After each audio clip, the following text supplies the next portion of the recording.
How to change announce call voice in iPhone.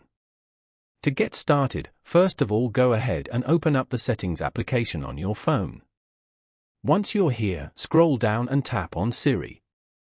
Siri settings allow you to control how Siri works, from voice activation and response to accessibility features, enabling you to manage calls, set alarms, get directions, play music, and more, all through voice or text commands.